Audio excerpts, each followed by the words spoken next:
Okay, everybody. Our last speaker is Mr. Joe Dale, and his background is in modern foreign language teaching. I'd just like to remind anyone who hasn't picked up their certificate, if you can do so from the back. And we also, after Joe's finished, we'll have a panel discussion with all of the speakers so far, and you'll have an opportunity to ask any questions or make any comments or points that you thought about during the day. Thank you. Over to you, Joe. Thank you, Graham. Right, okay. As I would imagine you're all feeling a bit tired now, I thought I'd go for a nice short title to keep you nice and engaged.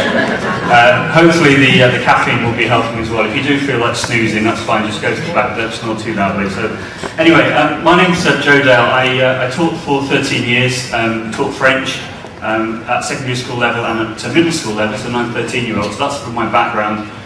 From about 2005 onwards, I started speaking at conferences. 2009, I became a freelance independent consultant, which is what I do now. And today what I'm going to talk about is sort of very practical ideas on how you can use mobile devices such as iPads as well as free web tutoring tools in the languages classroom to enhance language learning. This is my blog address here, joedale.typepad.com, which I've been writing since 2006, and I've met some people today this morning who I've never met before face to face. That's quite nice. People that have been leaving comments on my blog or on Twitter or whatever. That's been really cool. And this is my email address here, joedale@talk21.com. If you want to contact me about anything that I'll be talking about today, the presentation is going to be available on the SIG website, I've been told, so that's good. And I've also been live streamed as everyone else has been done so far today. So just make it clear, my background is MFL as opposed to EFL, but I think there's lots and lots of parallels, which hopefully I'll be able to show you now. So we've got about 57 slides in about 15 minutes, so let's make a start. Okay, so I thought I'd start off on a very positive note, looking at Ofsted. For those people that don't know who Ofsted are, they're a service in England who like to go around and inspect schools for teaching and learning. So this report came out in 2011, looking at 4 years worth of research on modern foreign languages, where we were. This is the last one that we've had so far, which has been a subject-specific report called Achievement and Challenge. And this particular screenshot is taken from the report looking at the use of technology in language learning. And so if you're doing things like blogging, or you're making digital recording to support students with special educational needs, or you're developing speaking skills by writing and redrafting for accuracy using common applications, then you could be deemed as good or outstanding use of ICT. Your department could be shown to be using good or outstanding use of ICT. So this is the latest we've got as a whole subject report on the use of technology in languages. So I thought that was a useful sort of starting point to say what Ofsted are looking for in languages in England. This is an exemplar which was taken also from the report. This is a friend of mine, Alex Gardner, who is the director of the Language College at Northgate High School. And this is an exemplar of the sorts of things that Ofsted are looking for you to achieve outstanding. So things that we've already heard about today so far, so podcasting, wikis. There's reference to the social networking service to remind students about coursework deadlines. They mean Twitter, but they weren't allowed to say Twitter in the report, so that's what they've done instead, etc., etc. So the idea of this is really to show, in Ofsted's eyes, what is outstanding in the use of ICT and MFL. And these two presentations here, slide-casts, were created by Alex, looking at particularly at wikis and podcasting, which you might find useful, sort of practical ideas, practical implementations in the MFL classroom. Now this is the latest stuff I found, the latest reference I found in relation to Ofsted and ICT in languages from January 2013. The first two are examples. If you want to get outstanding, then you need to be showing examples of promoting intercultural understanding using new technologies, whatever new technologies it might be. Then you've got first-hand experience of the culture of the country, so again, to do with culture, promoting intercultural understanding using ICT. And then you've also got independent learning in studies, again, using ICT. So it's not actually that explicit in lots of ways, but this is the latest reference from Ofsted on how we should be using ICT in MFL. Okay, moving on to some, I suppose, educational theories a little bit.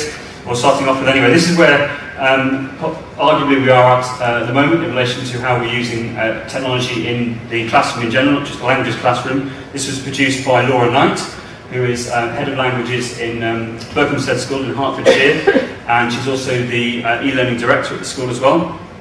And I thought this was a really interesting graph from the point of view of this is where she's suggesting how different teachers are using technology at the moment. So the innovators, 2.5%, are using mobile learning such as iPads, mobile devices, tablets, etc. The early adopters using Web 2.0. The majority of people at the top of the bell curve there, interactive whiteboards, and maybe the people who are just using PowerPoint and Word to tick the ICT box are referred to as laggards. Anyway, that's her term, not mine. Okay, this is another interesting graph which I thought was good in relation to the context I'm talking about right now, mobile learning in particular. It's suggesting that by 2015 that most people who access the internet will be accessing it on mobile devices. And so there's been a big shift, a big cultural shift in the last few years on the way that we access the internet on mobile devices. In Africa, most people do that anyway now, but certainly across the world, in different continents, that will be, by next year, there'll be more, most people will be accessing it via mobile devices, which is, again, is interesting. So, in other words, if we're going to make the learning relevant to the children in our classrooms, or the young people in our classrooms, then we need to be aware of this fact. And if we're only doing PowerPoint and Word, then maybe we're not meeting their needs, arguably. Okay, so I'm going to talk a little bit about iPads in particular. I've been doing a lot of research about iPads in the last year and a half or so. So if you wanted to do things like digital storytelling or video making or animation, you would need not only a computer, but you need lots of other accessories as well. Whereas with the iPad, it's a multimodal device. In other words, all the things that you need are on the device straight away. You've got your microphone, you've got your camera. You can produce interesting creative work straight away without the need of getting all this other equipment. And so, as I've said already, this is the iPad is a multimodal device. It makes it's putting the learning right into the hands of the students, which is very powerful, I think. Okay, I'm now going to talk a little bit about educational theories. So this first one, this is TPAC. This was created by Mishra Kurla in 2006. I actually saw Sunya Mishra speak about this live in Hong Kong in 2012 at the 21st Century Learning Conference, which is pretty cool. And basically the idea behind TPAC, or this simplified version of it, is to get the best learning, to get that sweet spot right in the middle of this graph, is you need to have a combination of technological knowledge, pedagogical knowledge, and content knowledge. In other words, we can no longer ignore technology. Technology is something which is here now in the lives of the young people that we teach, and therefore we need to be aware of that fact. And so they're both suggesting that to make the learning the most effective, you need to hit that sweet spot right in the middle. Okay, another educational theorist who has been talked about a lot recently, I found anyway on Twitter and blogs and such like, is Dr. Ruben Puente-Jura, who came up with a salmon model where the different letters refer to these different levels: redefinition, modification, augmentation, substitution. And the redefinition one is the one that I'm particularly interested in, whereby you're able to do a previously inconceivable task with the technology, such as with an iPad, let's say, creating a podcast, making a movie. It would have been impossible without all these other accessories, all these other things, without having just the one device to create these different things. That is why it's an inconceivable task, which is very interesting, I think.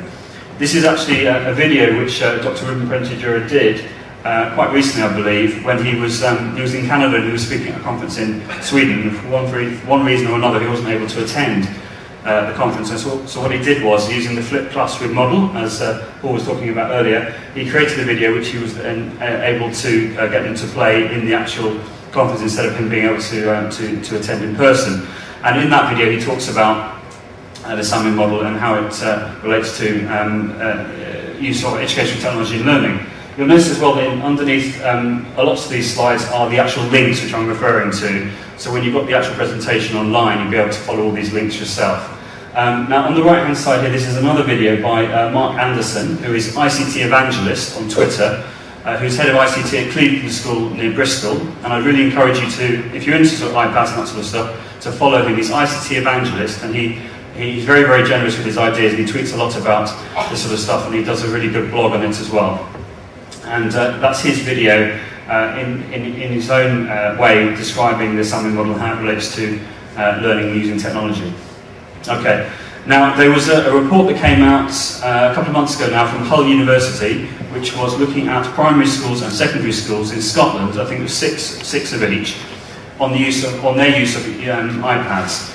And this particular page is taken from the report, and again it talks about how there's transformational learning, or redefining learning, using the two models of McCormick and Skimshaw and then Puente-Dura. And again, I think that's really interesting, having a look at that. And if you read the report in general, which I'd really encourage you to do, you'll find lots of references to Samir in that. Bloom's taxonomy. Now, we had reference to Bloom's taxonomy earlier on, the revised version of Bloom's taxonomy. I was a bit concerned that lots of people were going to be doing all the stuff I was going to be doing, even if we're going to be falling asleep at the end of the day. But hopefully, I'll still be able to keep you awake for a little bit longer. Anyway, so this is Bloom's taxonomy in relation to apps. This was created by Silvia Tolesano, adapted from the Kathy Schrock's image, which is on the next slide after. And if you don't know anything about sort of apps or iPads in general, then this might be a good starting point for the different apps which relate to the different levels of Bloom's revised taxonomy. So again, you've got things like Audio Boo for podcasting, iMovie for editing and creating movies, Comic Book for making for comics, Sonic Pics for slideshows, etc., etc. And I'm particularly interested in how the iPad and other tools such as Web2O tools are very good for creating content. I think that's very, very important in languages, to get the children to create content as well as to consume content. So I think that things like hot potatoes or those sorts of interactive exercises, which are very good for mechanistic rote learning, or sort of developing new neural pathways by going through these sort of mechanistic traditional models, if you like, but on the computer, they're very, very good for reinforcing ideas and for revising, but also I think creating content using technology is a fantastic thing to do in languages. Okay, so as I said before, this is Kathy Schrock's image about Bloom's revised taxonomy. And what I like about this one is it has lots of references to the sorts of things you can do to achieve these different levels and get the children to achieve higher order thinking skills, which is again something that we need to be doing in the language classroom, I think. So things such as video casting, storytelling, podcasting, etc. That's a very, very useful diagram from the point of view of actually practical ideas and how you can get going with this sort of stuff. And on the left-hand side is an image from a blog post which is talking about children accessing higher-order thinking skills by creating their own apps. Is anyone in here who's in an institution where you are getting your students to make their own apps? Just out of interest? No, okay, so obviously that would be something which I'm sure the children would find very, very engaging to do. If you've heard of a website called Blippit, B-L-I-P-P-I-T, it's a really easy way of making a web app that will work very, very nicely on different mobile devices. So that's Blippit, B-L-I-P-P-I-T, and it's completely free. And it's been developed by someone in the UK, so it's very, very interesting, I think. Right, Kelda Richards, who is the head of languages at ISCA College in the southwest of England, she came up with this quote, which when she relates the use of iPads with achieving the different levels of Bloom's taxonomy. And I think this is a really, really nice quote from that sort of practical point of view. The different apps to cover every area of Bloom's taxonomy iPads are helping to develop workplace skills. So that's a really nice quote, I think, to reinforce the idea of mobile devices such as iPads allowing the children to access higher order thinking skills. Okay, so if you're looking for more justification of the evidence of why iPads and apps are good for achieving educational goals, then why not go for this one? This is Gardner's multiple intelligences. And again, you've got different apps which relate to the different types of intelligence, such as interpersonal, intrapersonal, natural, musical. Okay, and I found this on iPadders.eu. So again, if you're trying to justify why you think it would be a good idea to get a class set of iPads, you maybe want to take this presentation with the different links to your principal and say, look, it obviously has huge educational value, so can we have a class set of iPads, please? Okay, looking for more evidence, this is a really good article by Laura Knight, who I mentioned earlier. Laura's just there. That's a video clip of her talking about her use of iPads with her children at the Collaborative Learning ISC conference in 2011. She actually has 2 class sets of iPads just for languages, which is brilliant. And in this article here, ICT is a catalyst of a change in pedagogy. She talks about the Martini generation. Okay, so anytime, any place, anywhere learning. For those people who are old enough, let's say, to remember the advert will know what I'm talking about. Someone, I can't remember who it was now, someone earlier mentioned anytime, any place learning. So anyway, so in her terms, that's the Martini generation. So again, with iPads, you've got the learning right in the student's hands. And this is just a little picture from a training session I did at her school, Berkhamsted School, last year. Okay, so this is the report that I was talking about earlier by Hull University, and this is a really, really good document to have a look at, I would suggest. It's the most comprehensive guide I've found so far on the use of iPads in education. It's about 115 pages, if I remember correctly, so I read it on a couple of train journeys recently.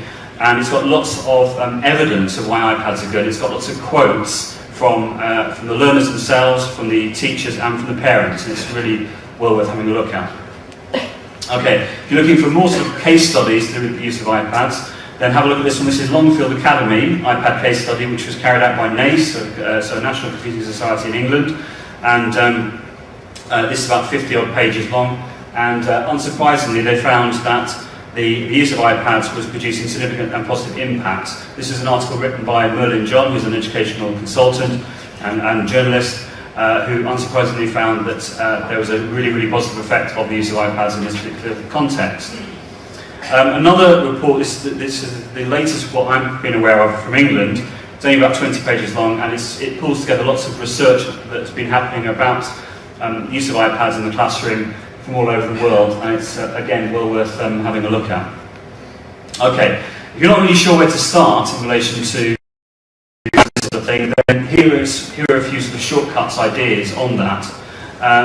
Twitter, I think, is invaluable now for keeping up to date with things like good apps to use in the classroom, and I would encourage you to search for these sorts of hashtags such as edapps, iOS edapps, and you will find not only good apps recommended by teachers, which you can use. Sometimes it might be a free app of the day, or it might be a case study of someone using a particular app or a blog post they're referring to, but also you'll be able to follow the people who are tweeting about these sorts of things. So it's a double whammy, as it were, which again was an expression used earlier, so I have been paying attention. So I think that's really, really important to not only find out about the new information, but also to connect with the people who are producing that information and then have conversations with those people. On the right-hand side, you've got a few suggestions on tools and apps for finding about good uses of iPads in education. LiveBinder is a really good tool for curating content. The latest post on my blog, if you have a look, is all about the use of iPads. It was a webinar that I did for Classroom 2.0 Live in January. And Peggy George, who's one of the organisers, described the LivePad, which curated all the links together all in one place from that particular webinar. It was one of the best ones she'd seen in relation to iPad, so that was quite good. And then there's Scoop.it, or Scoop.it, I never know how to pronounce it, which is a bit like a magazine, which you can put together by curating links again. And there are 3 Johns who I would recommend you have a look at. There's John Evans, John Pierce and John Samuelson, who've done some really interesting Scoop-its on the use of iPads in education. So if you just do a search for those, that's well worth having a look at. Okay, no problem. Okay, I just had a message just for the benefit of everyone. It says please speak slower for the live stream. Okay, so I do apologise about that. I should have had some coffee, shouldn't I? Anyway, right, okay.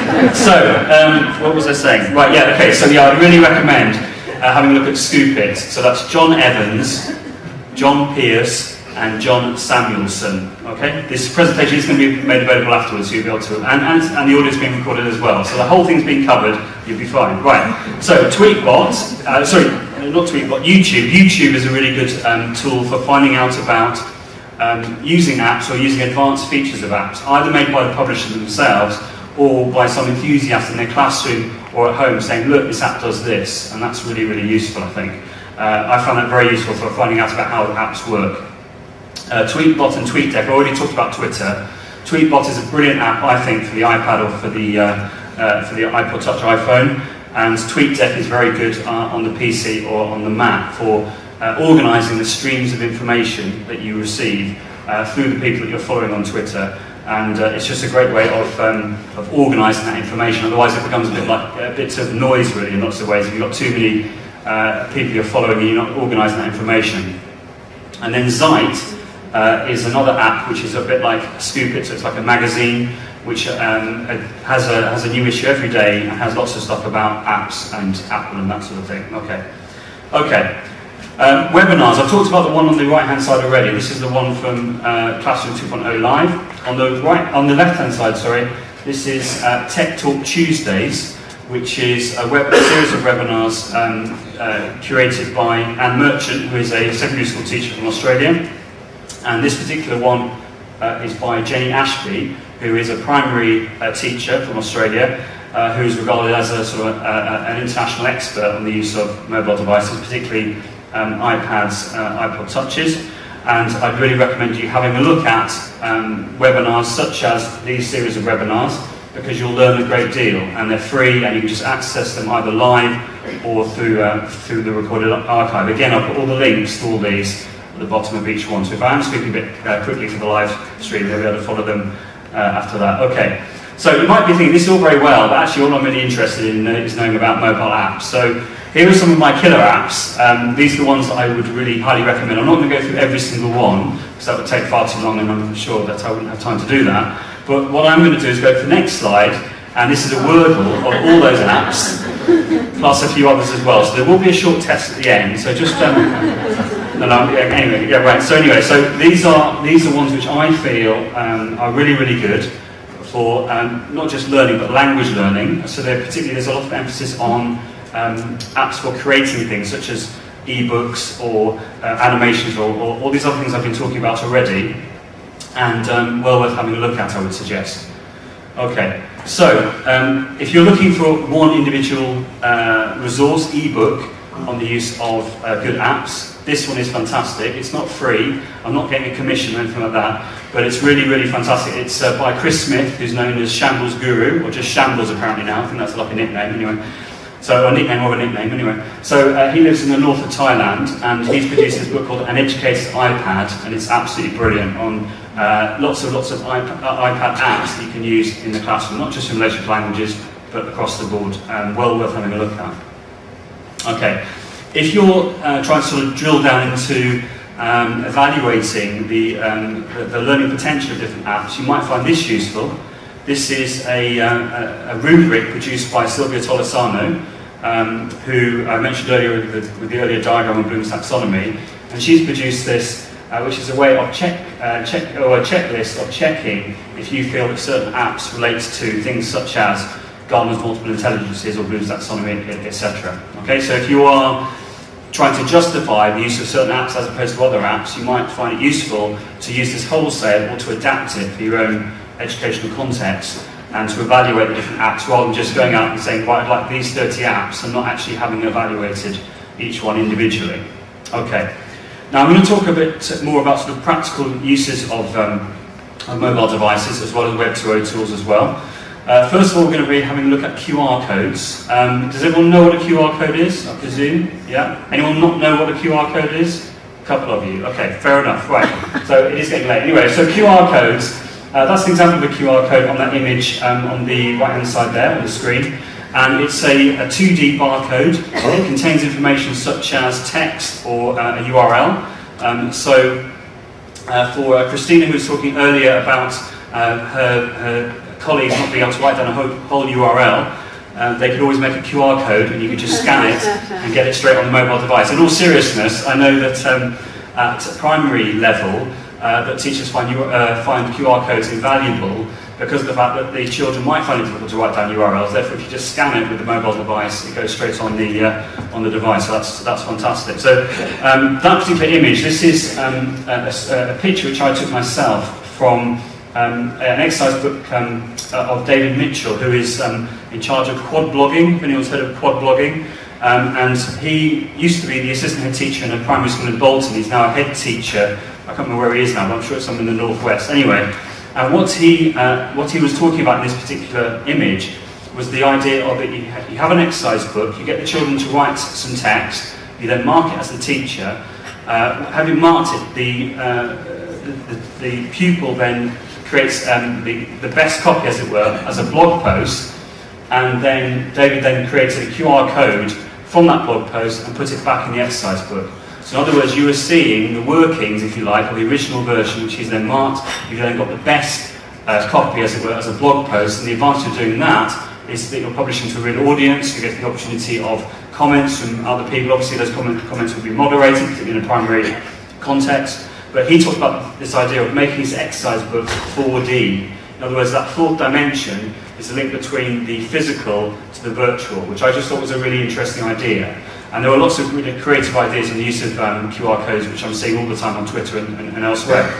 Now, there's a presentation I did in 2011 at the SLF, the Scottish Learning Festival in Glasgow, at the Teach Meet, and it's only 7 minutes long, the presentation, but it's got an audio narration as well with it, and you can then watch that in your own time if you're interested on different ways of using QR codes in the classroom. This is a brilliant idea, I think, from Kelda Richards, who I mentioned already. This is the idea of making your walls talk, okay? Now what I mean by that is she's using the app Orasma, which allows augmented reality to happen in your classroom. And what she's done is she's taken her wall display, she's got the QR codes there, and if you scan the QR code and then point to the device, be it an iPad or other mobile devices, at an image, it will then play a video. And I'm just going to show you an example of that now. And this is Kelda. Okay, so I'm going to show you how we can make my wall talk. The first thing we're going to do is use a QR reader, which is going to use the quick response to open up the shared web link to Orasma.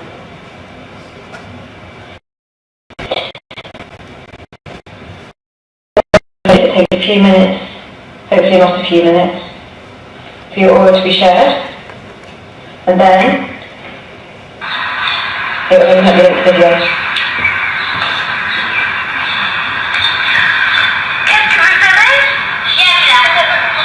So that's what I made at home to show my pupils how to do it, and then here is something we did in class, which I've already shared with my iPod.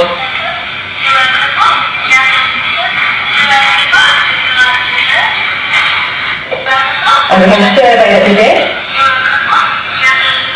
So that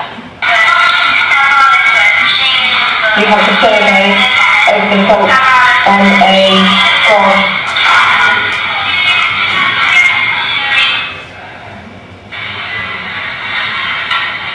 And there we go, pupils speaking French on display in the classroom.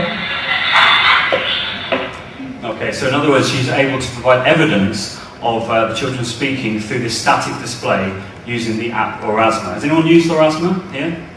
A couple of you, yeah. It's really, really good and it's free, and you could do the same thing, you can make your wall displays talk as well. So brilliant. I'm sure Ofsted or equivalent would like that, wouldn't they?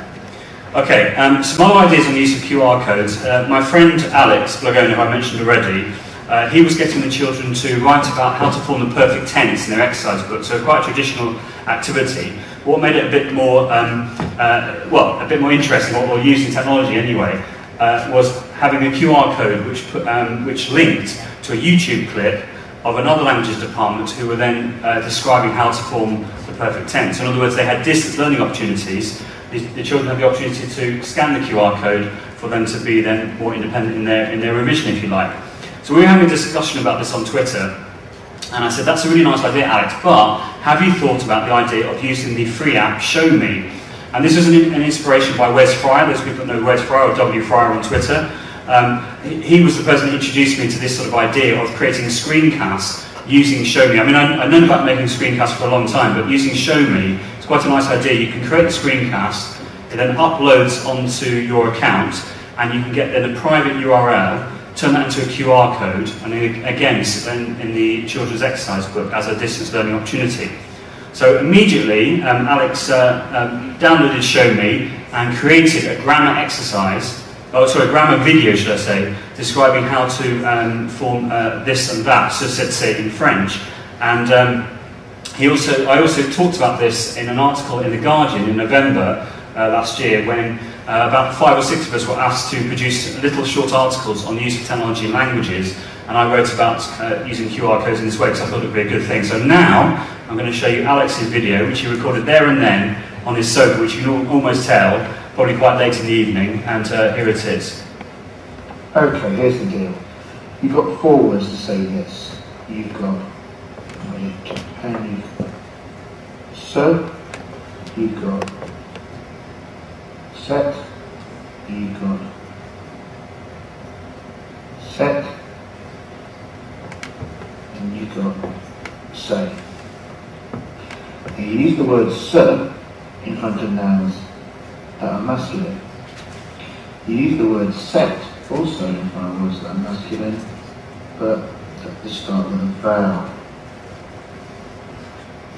You use the word say for masculine and feminine, but as long as they're plural, and you use set for words that are feminine. Simple as that. Simple as that. There you go. So that's a flipped classroom model, arguably, which he's able to produce by using Show Me, which is completely free. And by the way, I do video using a free iBolt downloader, which will download any video from the web onto your iPad into your camera roll, which is very, very useful. So that's iBolt, and then you can then take that video and put it into an ebook using something like Book Creator. So I think that's a really nice way of producing animation, which will then help the children to remember how to form that particular point of grammar by watching this video. So good stuff, I think.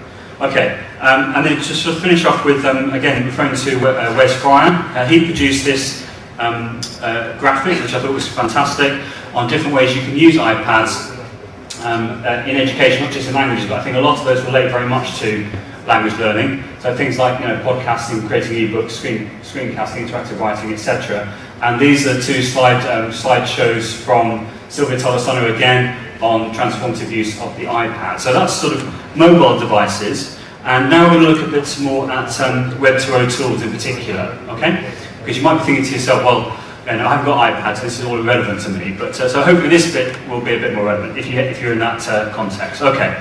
So here are a couple of presentations, or sorry, a couple of resources which should give you a good starting point. If you don't know about lots of Web 2.0 tools which are free, which people have recommended from all over the world, then this is a good place to start. So again, this is from Silvia Tolosano, 70 tools in 70 minutes. There are lots and lots of these available online. If you just do a search for Web 2.0 tools and 60 tools in 60 minutes or 70 tools in 70 minutes, you'll find lots of people who have done these sorts of things, but that's a really good one. And this is also very good from José Picado, who's head of languages at Nottingham High School in England.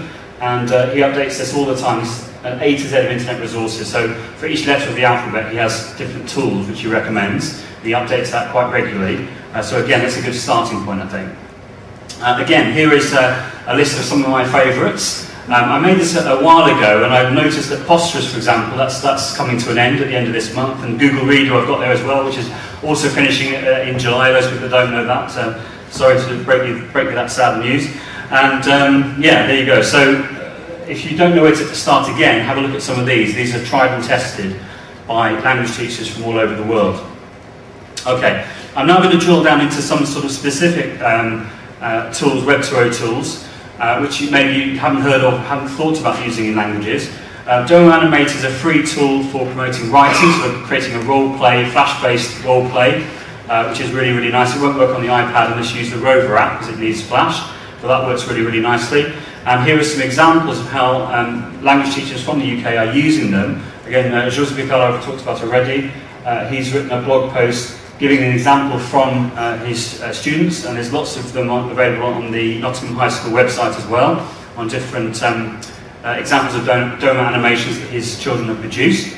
On the right-hand side there is an example of a video tutorial which I created on the use of Domo Animate for SILT, the National Centre for Languages in the UK in 2010, and there were quite a few different tutorials there on things such as Wall Wisher, which is now known as Padlet, and Domo Animate, Audacity, and other free web tools you might want to have a look at.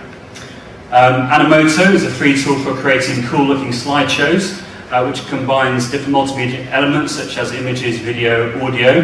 The audio could be a voiceover, and it could be used as a homework task. Again, I think it was Christina mentioned doing some of these, using some of these tools as homework tasks. so you're not spending a lot of time in class, maybe that's a flipped classroom situation, or maybe not. So anyway, creating these sorts of things at home so that if the children want to spend a lot of time being more precise about how they use the tool, then they can do that at home. Likewise with the Domo Animate site as well. If they want to spend a lot of time playing around with the different animations, they can do that in their own time at home, and I'm sure they'll find that very, very useful from the learning point of view, and being able to achieve deeper learning, which again was referred to in the previous presentation that we saw. Now here are some examples of how different teachers have used Animoto. The first one is from Tile Hill Wood School in Coventry, and this one was created by the language department there, headed by Bertram Richter, head of languages at the school, and he used it to showcase a particular event which they called the X Factor, so it's to do with languages and the X Factor, and Animoto was a great way of pulling all these images and videos together that they produced on the day to celebrate a certain event. So there you go. And then the one on the right hand side, this is from Grosvenor Grammar School in Belfast in Northern Ireland, and this is Amanda Salt who has used Animoto to essentially celebrate language learning, in particular Spanish, on this particular page. She's used Animoto a lot on the wiki that she's produced, and she's also done a little trick which you may not be aware of, which is in order to add more text into the Animotos that she's done, she's used a little trick in PowerPoint, which is if you, instead of just going File Save As, if you click on the drop-down menu and scroll down to where it says PNG or JPEG, you can actually save all your slides as images, and once she's done that, she's then uploaded those images into Animoto. So it's a nice little trick to get more text into your slideshows. Voki, which I'm sure most people have heard about, it's been around for quite a long time now, a good way of promoting speaking skills in the languages classroom. Always a big hit with students, I find.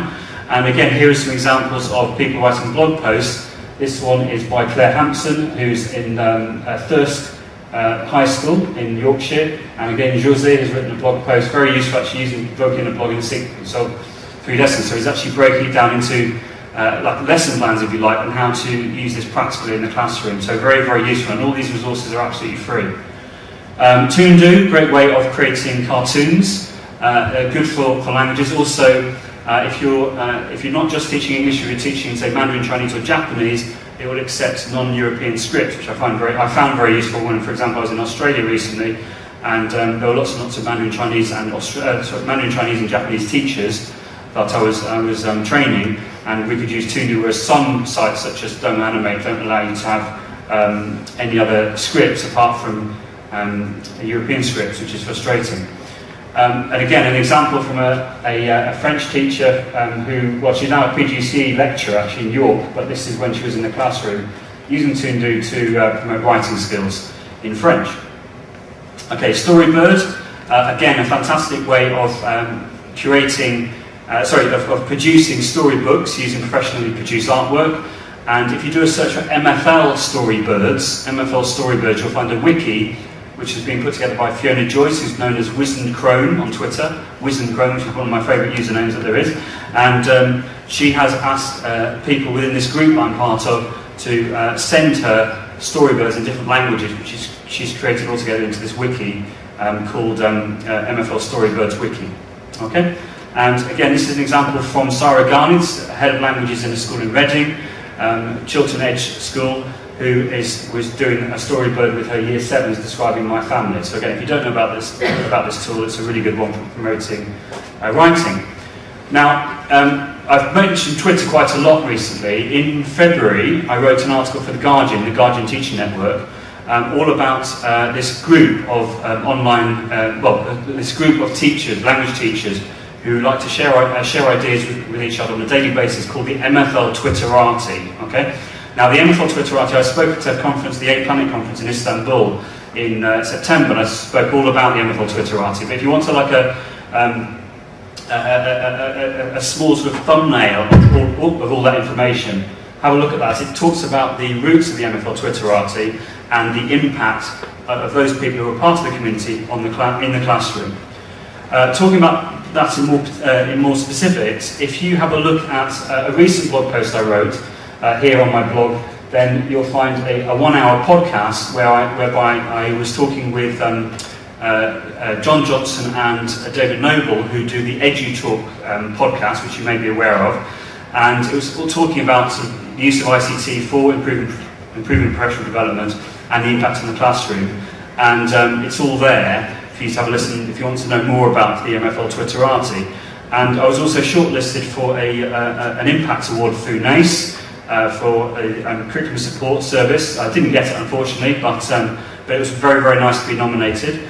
And again, it shows, you know, sort of the work I suppose I've been doing in relation to curating and nurturing a community of language teachers. And there's no reason why that couldn't be replicated. I know there's the ELT chat, which is very, very popular, but that sort of community, it's just another example, I suppose, of that.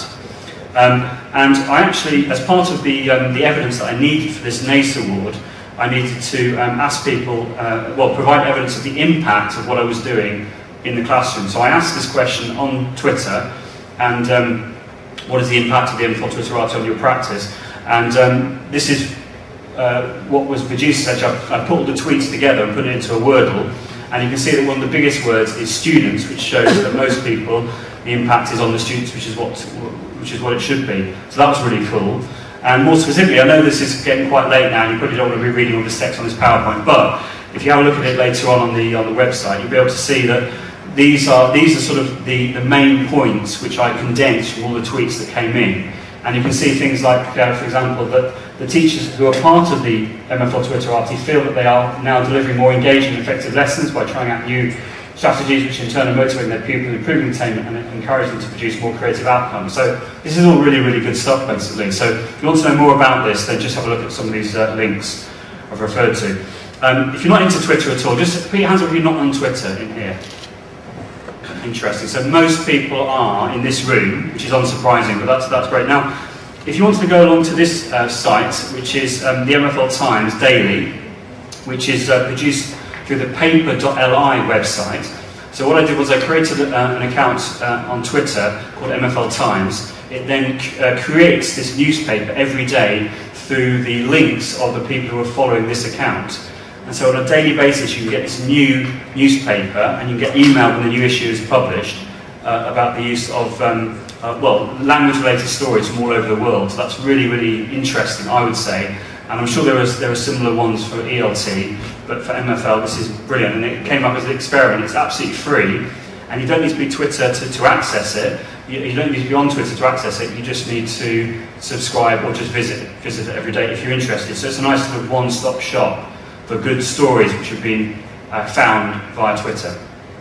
Okay, another crowdsourcing thing that I did was to do with MFL challenges as part of a keynote I had to deliver in February at the ICT and Languages Conference in Southampton University. I wanted to ask the question, what are the challenges that MFL teachers face in 2013? And again, I put all these together in this on this particular website page, which is using the website called Check This, which is very useful. I think Check This. They've just produced a free app for that as well, which is cool. And then we had a video conference discussing all these different challenges. And I made it clear I didn't want to have like a 2-hour moan about these different things. We wanted to try and find solutions as a collaborative effort, and that worked really, really well, I think. Again, a friend of mine, another Alex Bellers, he used the MFL Twitterati to find out what makes an MFL star. So in other words, what attributes does a successful language learner have? And so everyone in the community then contributed to that, and he wrote a blog post feeding back all the answers, which is really, really cool. If you've got that sort of community, you can do this wonderful crowdsourcing. And just to finish off with, how do you think my first day at kindergarten went? They didn't even have Wi-Fi. So the reason I've used this image is to, I suppose, finish off with quite a comical message, but a serious message at the same time, that we know that young people today, even at kindergarten or primary level, we know they have very, very high expectations of the use of technology, which is not to say that they should be using technology all the time, and that we're pandering to their needs and all this sort of stuff, which just, as a gimmicky thing. I think we should have a blended approach, whereby we are using technology when appropriate, the right tool for the right job, and we're also doing traditional things, such as certainly languages, things like drama and songs and all those other things which are proven to be very successful in the past, but to also use technology as well from time to time when it's appropriate. So if we just do using technology, that's no good. If we're not using it at all, that's no good. We need to meet the needs of the children we need to be able to give them access to the technology when appropriate from time to time, not all the time, but from time to time. And I know I've gone over a little bit, but that's what I wanted to say. So I hope you found that useful, and I hope you found parallels with what I've said in relation to what other people have said during the day. So I think in lots of ways we're saying lots of the same things, really. But thank you for listening anyway.